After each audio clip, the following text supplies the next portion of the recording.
Welcome to special analysis. నేను అమ్మ మండవ. ఈ రోజు అనాలిసిస్ లో భాగంగా మనం తీసుకోబోతున్న టాపిక్ ఏంటంటే, ఈ రోజు అనాలిసిస్ కి నేను ఒక టైటిల్ పెడతాం జరిగింది. ఆ టైటిల్ చూసినట్లయితే మీరు ఏదైతే చంద్రబాబు నాయుడు అరెస్ట్ తప్పే, పివి సునీల్ కుమార్ జగన్కి షాక్ ఇచ్చాడు అని చెప్పేసి నేను టైటిల్ ఇచ్చున్నాను. ఆ అంశం గురించి మనం మాట్లాడుకుందాం.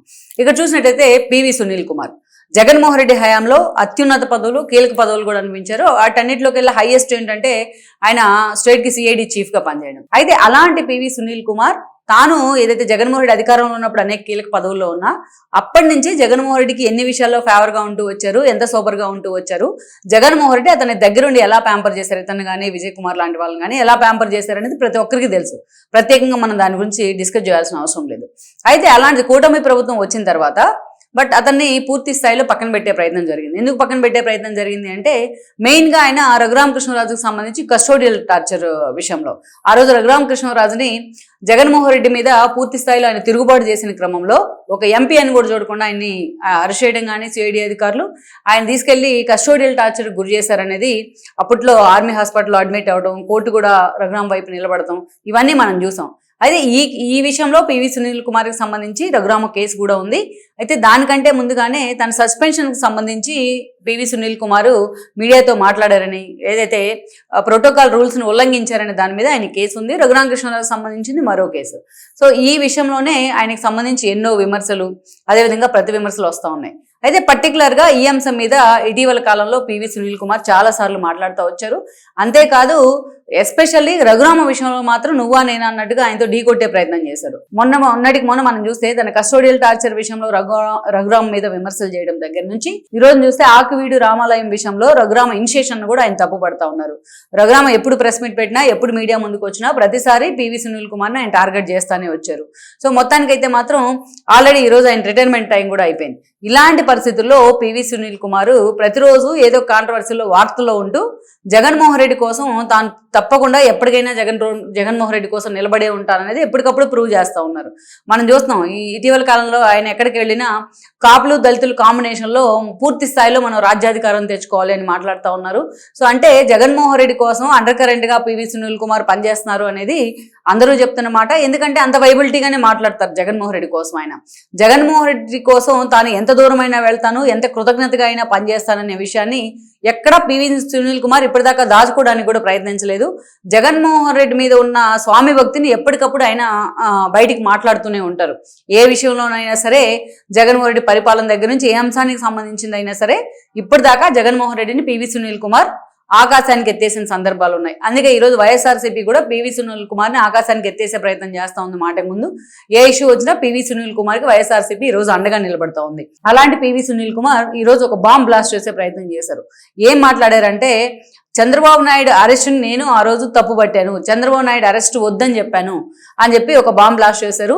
నేను ఏదైతే సిఐడి చీఫ్గా పక్కకు వెళ్ళిపోయిన తర్వాతే చంద్రబాబు నాయుడు అరెస్ట్ జరిగింది అని చెప్పి ఒక బ్లాస్ట్ చేయడం జరిగింది. మార్గదర్శకు సంబంధించి కూడా నేను దిగిపోయిన తర్వాతే ఆ పదవిలోంచి దాడులు జరిగాయి. నేను ఆ రెండు విషయాల్లో జగన్మోహన్ రెడ్డిని వారించాను అని చెప్పి ఆయన ఒక ఎవరికి తెలియని ఒక అంశాన్ని అయితే బయటపెట్టే ప్రయత్నం చేశారు. తాను సిఐడి చీఫ్గా ఉన్నప్పుడే చంద్రబాబు నాయుడిని అరెస్ట్ చేయాలి స్కిల్ డెవలప్మెంట్ కేసులో అనేది ఒక ప్రపోజల్ వచ్చింది. స్కిల్ డెవలప్మెంట్ కేసుకు సంబంధించి పూర్తి స్థాయిలో వర్కౌట్ జరుగుతూ ఉంది. అప్పుడే నేను ఇది మంచిది కాదు ఈ విషయం అని నేను వద్దని వారించాను జగన్మోహన్ రెడ్డిని అని చెప్పారు ఆయన. అంతేకాదు అప్పుడు కూడా ఈ మార్గదర్శకు సంబంధించి కూడా కేసు వచ్చిన సమయంలో కూడా నేను వారించాను అని చెప్పారు. నేను ఎప్పుడైతే తప్పుకున్నానో నా హయాంలో చంద్రబాబు నాయుడు అరెస్ట్ జరగలేదు, నేను తప్పుకున్న తర్వాత చంద్రబాబు నాయుడు అరెస్ట్ జరిగింది అని చెప్పి ఆయన మాట్లాడారు. అంటే జగన్మోహన్ రెడ్డికి నిజంగా షాక్ ఇచ్చే విధంగా ఆయన మాట్లాడారు.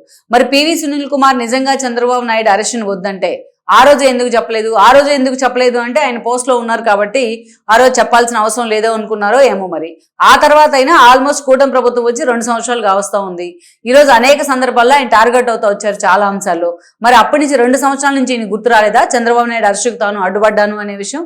ఈ రోజు ఎందుకు మాట్లాడుతూ ఉన్నారు? ఈరోజు తాను పూర్తి స్థాయిలో టార్గెట్ అవుతా ఉన్నారు. తన రెండో గ్రే షేడ్స్ మొత్తాన్ని కూడా ఈరోజు అటు సోషల్ మీడియా కానీ అదేవిధంగా టీడీపీ నేతలు కానీ బయట పెడతా ఉన్నారు. అందుకే ఈరోజు పివి సునీల్ కుమార్ పదే పదే ఈ రోజున జగన్మోహన్ రెడ్డికి షాక్ ఇచ్చేలా ఈ మాటలు మాట్లాడుతున్నారని మనం అనుకోవచ్చు. ఎస్పెషల్లీ రఘురామ విషయంలో కస్టోడియల్ టార్చర్ గురి చేసిన ఆధారాలతో సహా ఆయన సమర్పిస్తే ఈరోజు విజయపాల్ దగ్గర నుంచి తులసిబాబు దాకా అందరూ కూడా అరెస్ట్ కావడం జరిగింది. ఈ పివి సునీల్ కుమార్ విషయం మాత్రం ఏదైతే రఘురామ వర్సెస్ పివి సునీల్ కుమార్ అన్న విషయం ఎప్పటి నుంచో కొనసాగుతూ వస్తుంది. బట్ ఆ కేసులో తనకేం ప్రమేయం లేదన్నదిగా ఎన్నోసార్లు పివి సునీల్ కుమార్ మాట్లాడారు. అంతేకాదు ఇక్కడ చూసినట్లయితే ఈ రోజు ఆకువీడు రామాలయ విషయంలో కూడా రఘురామకృష్ణరాజును ఆయన తప్పుపడతా ఉన్నారు. బట్ రఘురామ విషయంలో మాత్రం కోర్టు కూడా ఈ రోజున పూర్తి స్థాయిలో ఆయనకు ప్రోగానే తీర్పు కూడా ఇచ్చిన పరిస్థితి అయితే ఉంది. సో ఈ ఓవరాల్ ఎపిసోడ్ లో ఎప్పుడు కూడా ఇన్ని సంఘటనలు వచ్చినాయి ఈ 2 సంవత్సరాల కాలంలో. ఎక్కడా పివి సునీల్ కుమార్ తాను చంద్రబాబు నాయుడు అరెస్ట్ ని తప్పు పట్టాను అనే అంశం ఎక్కడా ఆయన మాట్లాడలేదు. మార్గదర్శి మీద దాడులు జరగకుండా ఆపేను అనే విషయం ఎప్పుడు మాట్లాడలేదు. ఇప్పుడు ఎందుకు మాట్లాడుతూ ఉన్నారు అంటే తను అరెస్ట్ అవడం ఖాయమై ఆయన ఒక అంచనాకు వచ్చారా, లేకపోతే కూటమి ప్రభుత్వం తన టార్గెట్ చేస్తుందని అంచనాకు వచ్చారా, రఘురామ తను టార్గెట్ చేసే అంశాన్ని హైలైట్ చేసిన అంశాన్ని ఆయన తీసుకోలేకపోతా ఉన్నారా, లేకపోతే జగన్మోహన్ రెడ్డి వల్ల తనకేం ఉపయోగం లేదని గ్రహించారా? సో కారణాలు ఏవైనప్పటికీ కూడా ఈరోజు పివి సునీల్ కుమార్ అయితే మాత్రం పూర్తి స్థాయిలో కూటమి ప్రభుత్వానికి శరణ్ వచ్చాడు అన్నట్టుగా ఉంది ఆయన వ్యవహార శైలి. అంతేకాదు ఇక్కడ ఇంకొక అంశం ఏంటంటే కీలక అంశం, జగన్మోహన్ రెడ్డి వచ్చే ఎన్నికల్లో ఆయనకి టికెట్ ఇస్తారనే ప్రచారం కూడా జరుగుతుంది. ఆయనతో పాటు విజయ్ కుమార్ లాంటి వాళ్ళకి కూడా. అలాంటి సిచ్యువేషన్ లో ఈయన జగన్మోహన్ రెడ్డికే ఎదురు తిరిగేలాగా మాట్లాడారు. చంద్రబాబు నాయుడు అరెస్టును తప్పుపట్టాను అనేది. తప్పుపట్టి ఉంటే కనీసం అప్పుడు మాట్లాడే ధైర్యం లేకపోయినా గత 2 ఏళ్లలోనే ఈయన మాట్లాడాల్సి ఉంది. చంద్రబాబు నాయుడు అరెస్ట్ తప్పని ఖండించాల్సి ఉంది. కానీ 2 సంవత్సరాలు ఆగిన తర్వాత ఇప్పుడు గుర్తొచ్చింది ఆయనకి చంద్రబాబు నాయుడు అరెస్ట్ తప్పు అనేది. అది తప్పేంటి? 100% పెద్ద ఘోర తప్పిదం అది. ఆ ఒక్క ఇష్యూనే జగన్మోహన్ రెడ్డిని ఈ రోజు అధికారంలోకి దూరం చేసింది. ఆ ఒక్క ఇష్యూనే టీడీపీ క్యాడర్ మొత్తాన్ని ఏకం చేసింది. ఆ ఒక్క ఇష్యూనే టీడీపీ క్యాడర్ లో కసి పెంచింది. సో అందుకే జగన్మోహన్ రెడ్డి అది తప్పు అని చిన్నగా పివి సునీల్ కుమార్ చెప్పిన తప్పుగా దాన్ని చూడలేం. అది ఘోరమైన తప్పు.